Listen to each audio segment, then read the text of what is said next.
welcome back to the garden. Today I'm going to talk to you about tomatoes. Tomatoes are one of my favorite things to grow in the garden.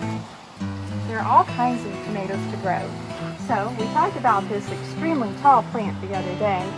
It is a type of cherry tomato, and it's an indeterminate tomato plant. By indeterminate, what that means is that the plant continues to grow all through the season and just gets bigger and bigger and produces so many wonderful tomatoes.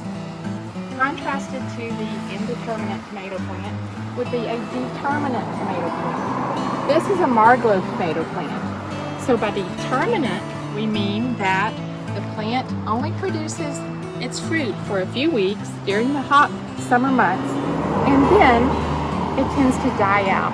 Determinate tomato plants tend to be good for patio plants and the smart pots because they're usually smaller. However, my determinate plants right here are pretty big.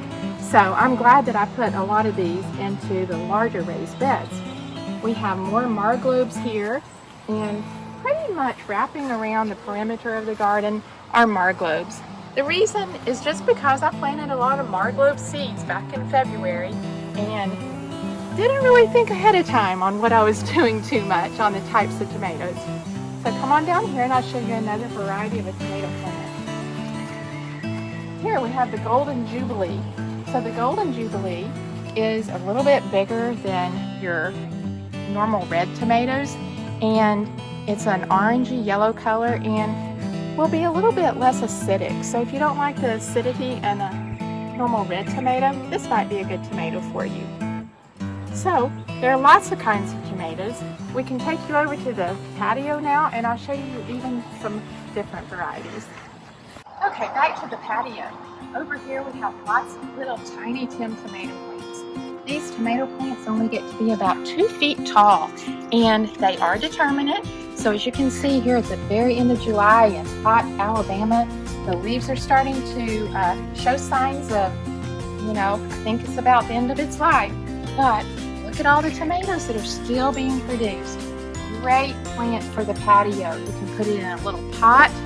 I actually planted 2 of these for my son at college, and he took one to his college this summer and is growing one, and his girlfriend has one at her apartment as well, and they're loving them. Over here we have another Marglow, and look how tall this thing is in a smart pot. It's on my patio. The disadvantage that I've learned by growing this on the patio, because it does get so tall, the stake is a little tricky to hold it up because it doesn't go into the dirt. Underneath the smart pot is the concrete or the brick. So when the plants are in the ground or in a taller raised bed, you can just keep pushing this stake down and get a little more sturdiness out of it. But a good strong homemade tomato cake I think would be perfect for this. So that's probably what I'll do next year. And on the end again we have some more Marglow tomato plants. Again, they've grown taller than I have, and that's pretty much it for here on the patio. Thank you so much for watching. See you next time. Bye-bye. What a garden, Sunny Mom.